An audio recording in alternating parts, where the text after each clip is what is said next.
Welcome, friend. I'm TK, your tour guide to the past, and you are listening to For the Love of History, the podcast where we talk about world history, women's history, and weird history. And we have a very special guest joining us today. It's Ted the cat. She is here. So if you're watching the YouTube version of the episode today, Ted is going to be popping in and out, which is very appropriate given our topic today, because we're talking about Satan. And of course, cats are the tool of the devil. But before we talk about that, let me formally welcome you to season 9. We're here. We're in the first episode of season 9.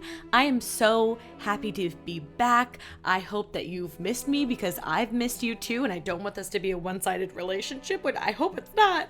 So this season we have a bunch of incredible guests. We have some really interesting topics this season, and I'm so excited. It's going to be our longest season to date. I think we've got nigh on 15 episodes for season 9, and I'm really excited about it.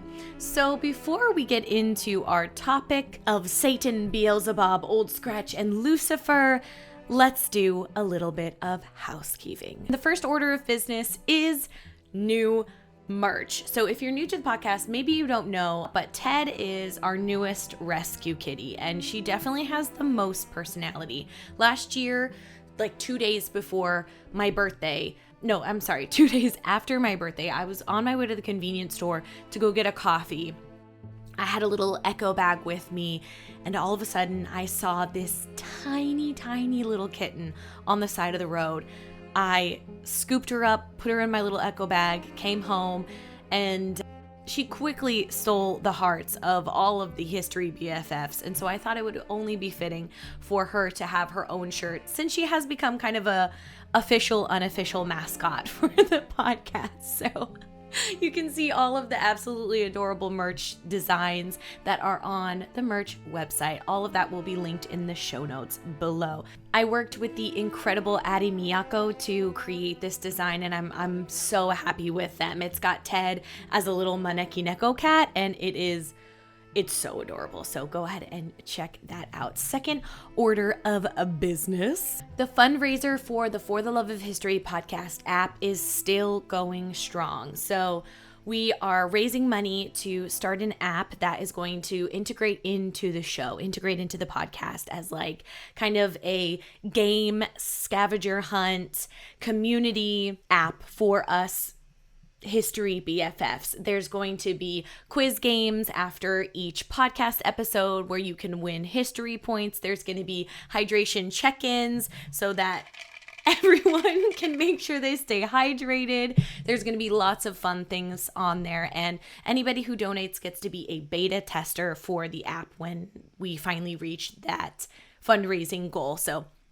you can donate if you are able to at the link in the show notes. And the final order of business is I will be in Idaho and California in September. So we're going to be having a little history BFF meetup. So if you would like to join us, there is information in the show notes linked below. I'll be talking about it a lot on Instagram to give the dates, the location, and the time of everything. So if you want to do that, if you want to have a little in-person history BFF meetup, that would be so great. And I would love to see you in California and Idaho. And with that, I do believe it's time to get our sweet little heinies in gear and get in to some history and talk about the devil.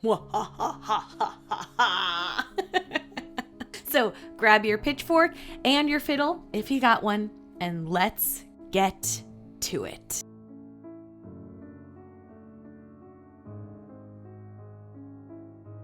Satan, the devil, Old Scratch, Beelzebub, the fallen angel, and the morning star. The arch enemy of the upstairs boss.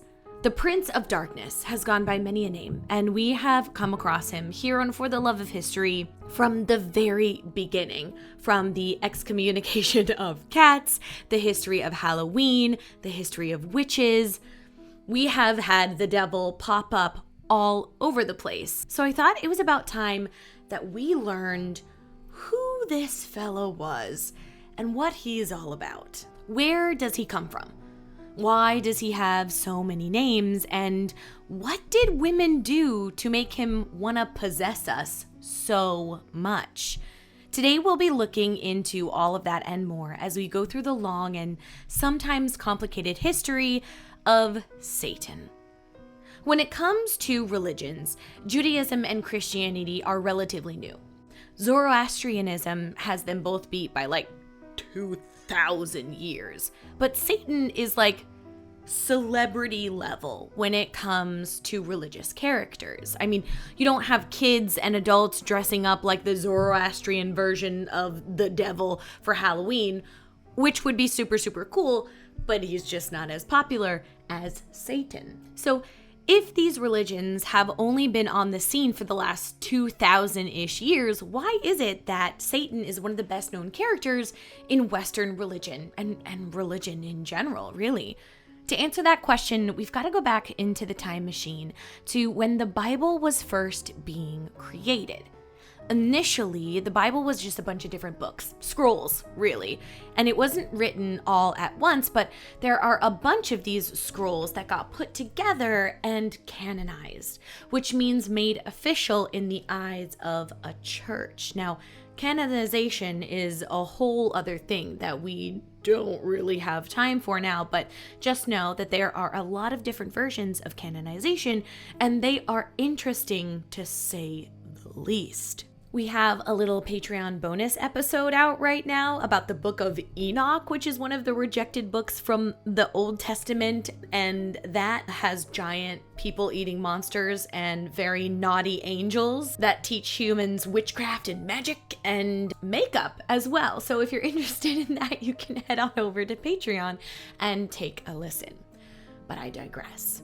Sometime around 200 BCE and maybe back into the 400 BCEs, the Old Testament was made official.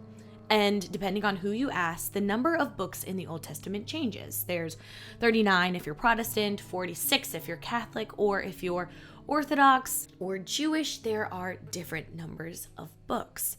However, there's only one book that we care about today, and that, dear one, is the book of Isaiah, specifically Isaiah 14:12, where we have the first mention of Lucifer. Or do we? Let's read a little bit, shall we? Isaiah 14:12 says, "How art thou fallen from heaven, O Lucifer, son of the morning? How art thou cut down to the ground, which didst weaken the nations?" Welcome to the world, Mr. Loosey-Goosey. This is our first mention ever of Lucifer. But what if we read a translation from an earlier non-King James version of the Bible? It goes a little something like this. "How are you fallen from heaven, O day star, son of dawn? How you are cut down to the ground, you who laid the nations low." Where did Loosey-Goosey go? He is nowhere to be found. And what if we go all the way back to the original Hebrew version? Again, Lucifer, Goosifer, is gone, and instead we have the word Hallel ben Sahar, which does mean morning star for sure, but it's about the planet Venus. And Isaiah is not talking about the devil, but rather dissing a Babylonian king who has done some not so great things. And the falling part is not Lucifer falling from heaven because Sky Daddy is mad, nay. The falling is in reference to the planet Venus that seems to fall to Earth in the morning. There's actually no reference at all in the Old Testament to a big falling out with God and Lucifer being cast down from heaven. Zip, zilch, zero, nada. In fact, day star or morning star translated to Lucifer is not even referring to capital S Satan. You know, the big red guy with horns and who rules over hell. There's never any mention of capital S Satan in the Old Testament at all. Lucifer, although it's now a popular name for the big guy downstairs, was never the name of any fallen angel, nor Prince of Hell or Lord of Darkness. We actually have an excellent fan fiction to thank for that name, which we'll talk about a little bit later. So what about the name Satan? If Lucifer in the Old Testament wasn't about Satan, capital S, where did that name come from? Satan for sure appears in the Old Testament because 15 years of Catholic school, confirmation classes, and Sunday school definitely taught me that Satan was in the Old Testament, especially in the book of Job. Satan was horrible to that guy, wasn't he? Dear one, I'm going to need you to hold on to your flabbers for this one, because when I heard this, when I found this out, my flabbers were gasted into the next millennia, okay? So in the book of Job, God is described as having like a council of peeps, helping him do all of his stuff. He's not like a one-man show. He's got a whole group of people helping him out. And by people, I mean angels. And one of the council members is called Satan. But in the original Hebrew version, Satan is Ha-Satan. Ha meaning the and Satan meaning accuser. The accuser, which is a title and not a name. It's like if you're at school, the principal's name is not the principal. It's principal whatever. So Satan, Ha-Satan, was just a title. And all of the other references to Ha-Satan or Satan have to do with this guy whose position is the accuser in God's court of angels that do stuff for him. Even when we get into the book of Genesis, talking about the snake, that tricksy little guy that made Eve apparently eat the fruit of knowledge, which, P.S. and by the way, was not an apple, it was a pomegranate. Anyways, that snake is also not capital S Satan either. Not capital S Satan in the form of a snake. That connection between capital S Satan and the snake in the Garden of Eden does not happen until the creation of the New Testament. These little armless danger noodles have been the bad guy in many a story before the Bible was even a thought. Like in the Epic of Gilgamesh, when a snake tried to stop Gilgamesh from getting this one plant that he needed to complete his mission. I don't remember the Epic of Gilgamesh, but I know that there was a bad guy snake in there. Snakes have gotten a bad rap for literally thousands of years, so it was pretty normal for a snake to be the bad guy in the Garden of Eden. So let's recap. Nowhere in the Old Testament at all do we have this antithesis of good, this consuming evil mastermind of hell, this lord of darkness, the capital S Satan. That Satan wouldn't appear for another 400 years.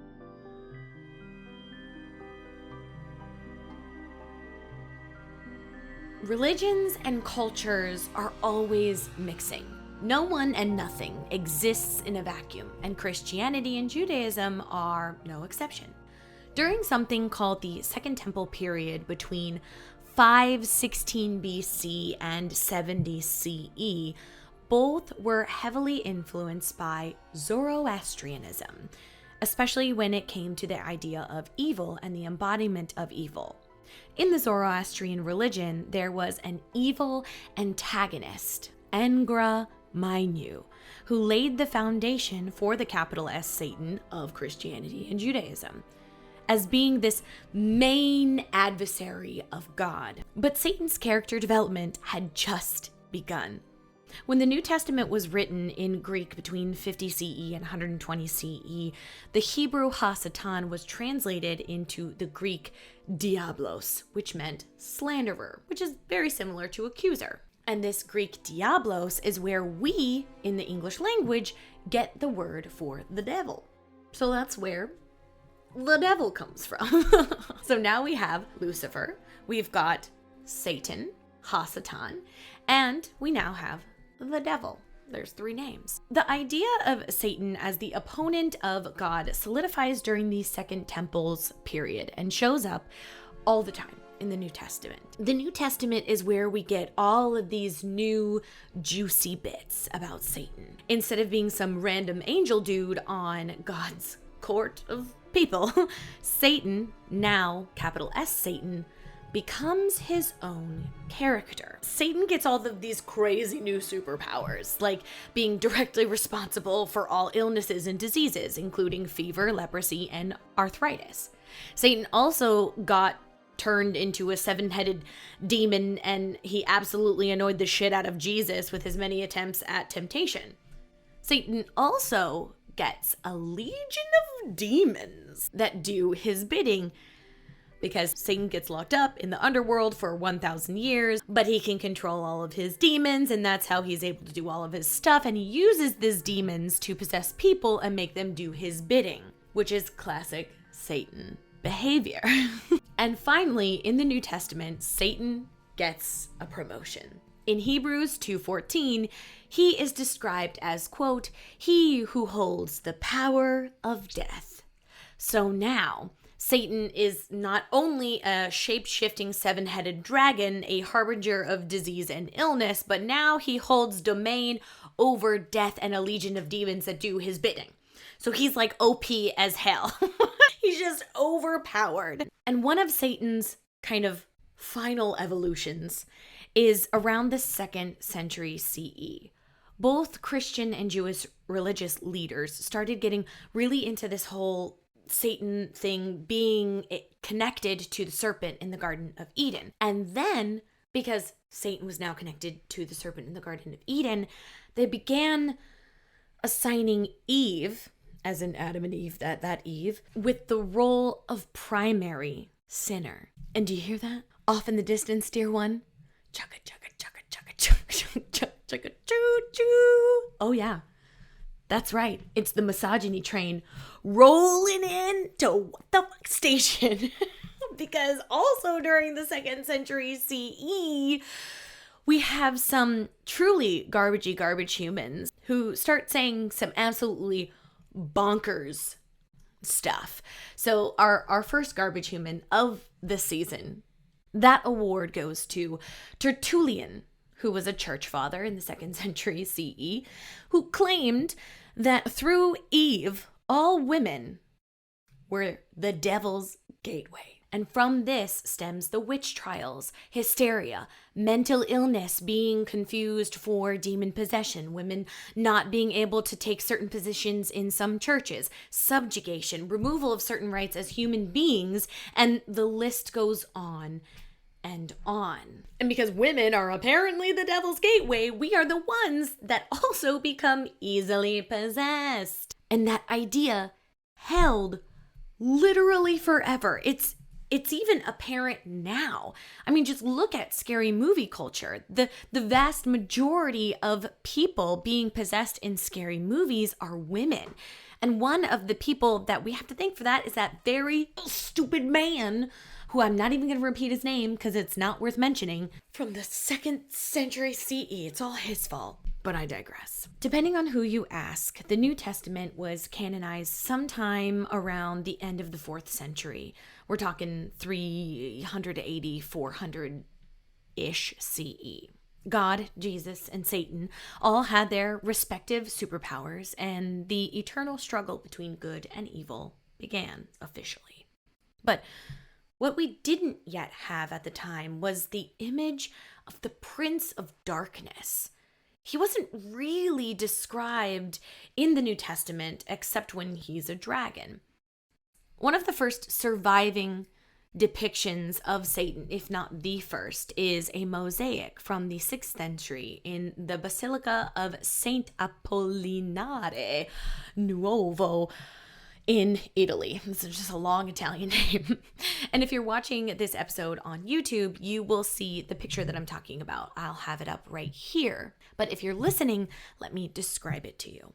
In the foreground, there are some sheep, because sheep and the Bible are besties for some reason.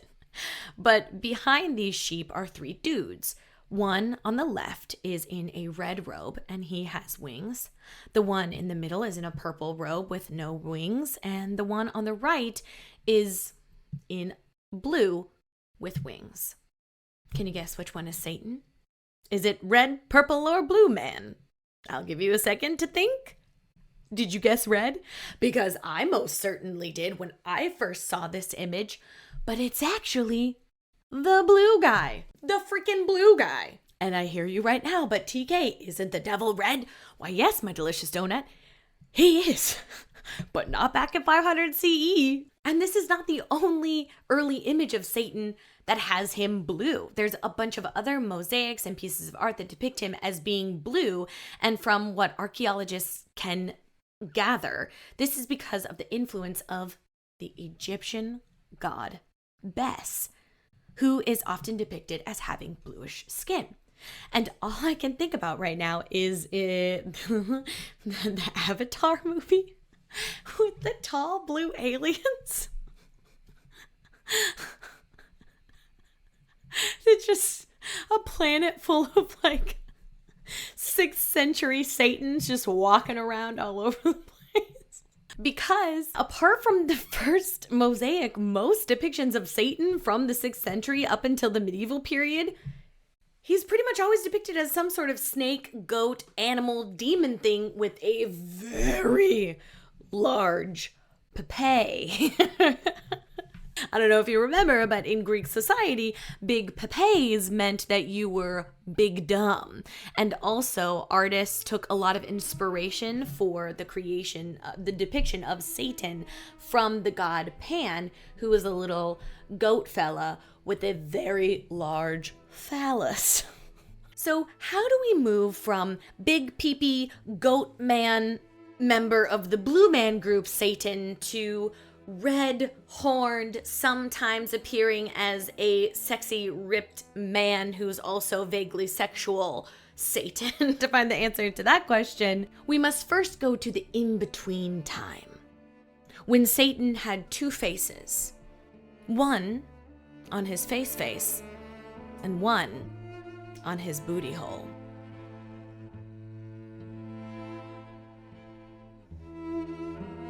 You don't need to rewind, friend. I definitely said booty hole. I sure enough did. Medieval art is kind of the segue between animal-y Satan and human-y Satan. So medieval artists are really giving like the Victorians a run for their money in this particular chapter of the big book of history, because they are freaks, to say the least. So let me explain.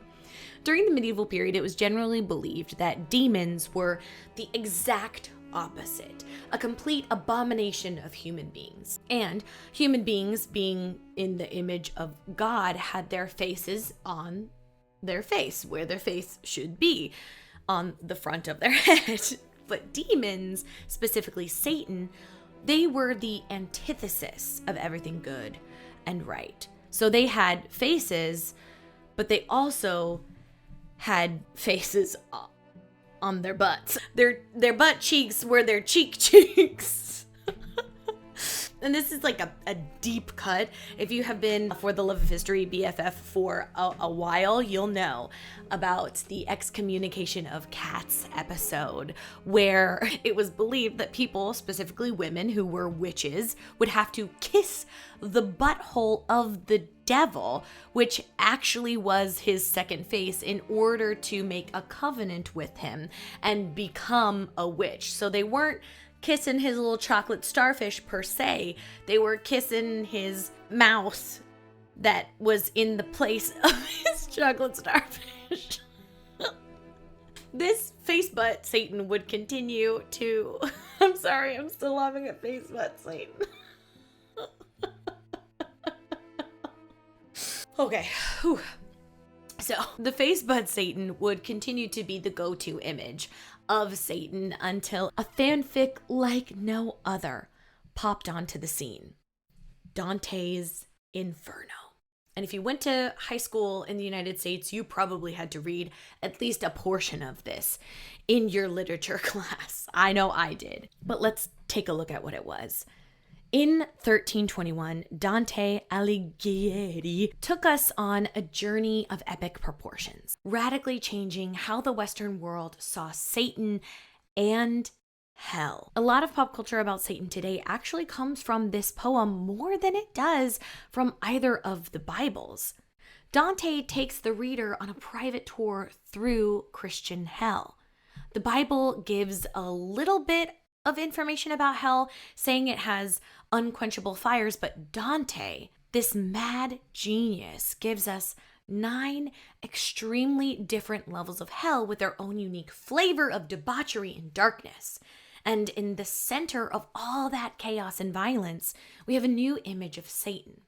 A ripped giant with wings who has 3 faces but can't talk because he's chomping away at 3 of history's greatest traitors: Judas, the betrayer of Jesus, and Cassius and Brutus, the betrayers of Julius Caesar, the salad man himself. He's also not the master of hell, but rather a prisoner. The name of this infernal beast is not Satan, but it is Lucifer, which is one of the reasons why the two are now interchangeable. We can say Lucifer and understand that we mean capital S Satan. We can say capital S Satan and understand that we mean Lucifer, the big guy downstairs. From this point on, butt-faced Satan really isn't a thing anymore, but he's still a beastie. We have yet another fanfic to thank for the next horrible Pokemon evolution of Satan: Paradise Lost by John Milton. Written between 1658 and 1663, Milty Wilty also gives us a new point of view: Satan's point of view. In the poem, Satan is almost like a tragic hero, a rebel against an unjust, tyrannical sky daddy. Satan is also more human in this poem and has the ability to shapeshift. Paradise Lost also introduces us to a few of Satan's little posse of evildoers. We have Beelzebub, Belial, Mammon, Mulciber, and Moloch, who are all different little demony-weemonies, but we often see confusion between Beelzebub and Satan, that they are one, but they are in fact different demons. This poem is actually really fascinating, and if you haven't read it, I highly recommend giving it a read because it is fascinating. So from this point, Satan, often called Lucifer now, has gotten a bit of a glow up. He's more of a human, but in artwork, he stayed pretty beastly up until the Renaissance, when he got the glow up of a lifetime, when Alexandre Cambanel paints a Satan thirst trap. Yeah. Oh yeah, dear one. We get a Satan thirst trap. A little sexy picture of a fallen angel. Maybe you have seen this painting. I always thought it was a Michelangelo, but it's not. It is this very muscular naked man lounging on a cloud with his little wings, and I think he has like reddish hair, and he's crying, but he's also very angry, and that is the fallen angel. That is Lucifer. That is Satan. And for a while, people were like, ooh, Satan, woo. But then he kind of falls off. He has his glow up and then he trickles away like many a Hollywood actor. In the 20th century, he becomes almost comical, and he definitely keeps his thirst. In the 20th century, he becomes almost comical. This is when we see Satan in his red suit and horns and his little pitchfork. As movies become a thing, the devil actually appears in the very first Scary Movie wearing tights and shorts that would make your Catholic school teacher clutch her rosary and make you say 10 Hail Marys just because you looked. Satan becomes less of a biblical character and more of a pop culture character. He appears in movies, TV shows, art, video games, books, anime series, musicals. Literally every single form of media has had the devil in it somehow. And sometimes he appears as a comical character. Sometimes he's super sexy and lustful, like in the TV show Lucifer. Sometimes he's funny. He appears in many, many different forms, which is bananas given the fact that he was such a minor side character in the Old Testament. He wasn't even a character at all. His name was simply a position assigned to him by the God who is now his arch enemy. But through mistranslations, fear-mongering, misogyny, epic fantasy poems, and art forms of many kinds, Satan has become one of the most popular and well-known religious characters of all time, and often the most misunderstood. Well, dear one, we have come to our final thought today, and truly we have just skimmed the surface of the history of capital S Satan, and we haven't even gone into the Church of Satan or the Antichrist or the satanic symbolism or the satanic panic of the 1980s or how there's a conspiracy theory that Jesus is actually Satan. There's a lot. There's a lot to unpack when it comes to Satan. And if you'd like me to cover any of those little topics, those little nuggets of history in the long, long story of Satan, please let me know, because I would be more than happy to do that. But for now, it's time for our final thought. And it is a recommendation. I think episode might have one of the longest bibliographies of any episode that I've done so far. Like, we're talking 2 pages of resources, but my absolute favorite thing that I found while doing my research is not actually academic in the least, but I really think that you're going to enjoy it because I love it. Has Been Hotel is an excellent animated series all about hell and Satan's daughter. It's so good. It's very sweary, and it's definitely not PG-13. I would say that it's a rated R cartoon series, but it's just really funny, and it's all about how Satan's daughter tries to save souls in hell, and then some angels come down and do some not super cool things, so it kind of blurs the line of good and evil between heaven and hell. It's really, really cool. I highly recommend it. If you're okay with swear words and suggestiveness, I definitely recommend Has Been Hotel. Well, dear one, we have come to the end of our first episode of season 9. I hope you enjoyed it as much as I did. It was so fun doing research for this episode. There were so many side tangents. There were so many ways that this episode could have been done. So I hope you enjoyed the way that I interpreted the history of Satan. And if you did, consider leaving a rating or review or sending this or any episode to someone who you think needs to be indoctrinated into the History BFF Club. Leaving a rating or a review really helps let other people know that this podcast is a great podcast and they should listen to it. Another thing that you can do is let me know what you thought of this episode in particular using Spotify's question and answer feature. I can't reply, but you can say things. If you'd like to support the podcast in other ways, you can go down to the show notes and donate to the For the Love of History app. You can get some absolutely excellent merch. This is a limited time design. It's only going to be available until the end of August, so hurry up and get your hands on that cute little Ted design. You can also support the podcast by joining us over on Patreon, where you can get some incredible bonus content. We're going to be talking about the Book of Enoch over there, and there's always fun things that we're doing. But I also just appreciate you being here, spending time with me, doing whatever it is that you're doing. I would love to know what you do when you listen to the episode, because I listen to podcasts in some weird places. Thank you for being here. I'm so excited to get started with season 9. I'm excited for the next episode. And before we say goodbye, make sure to do something kind for yourself. Go outside, touch some grass, drink a little drinky drink. I'm going to drink a drink right now. So good. Stay hydrated. I love you so much. And I will see you next week when we talk about the tattooed queen, Ko. Okay, I'll see you later. Love you. Bye. So long, farewell, auf Wiedersehen, adieu, adieu, adieu, to you and you and you. Okay, bye for real. Love you, bye.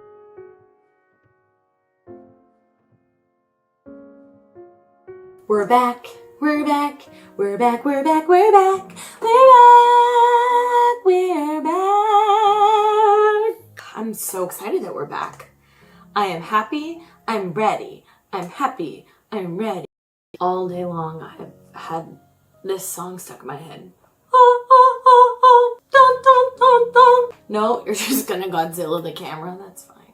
Don't. No booping the camera. No, ma'am. Okay. Hi, Ted. Oh, Ted has joined us. Are you gonna be a little helper? Taking a sip. Taking a sippy sip. I hope I remember how to do this. I definitely think I do. Okay, Ted. I love you so much, but I need you to go. I need you to go. Dun, dun, dun, dun, dun, dun, dun. Yes, I know. You gotta just sit down. Daddy's forget. Don't do that. We got Ted here. We got me. We got Satan.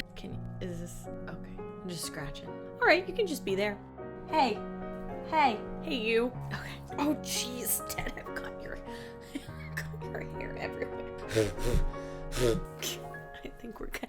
You, ma'am, you need to behave if you're gonna sit here. Okay, we're good on time. We're good on time.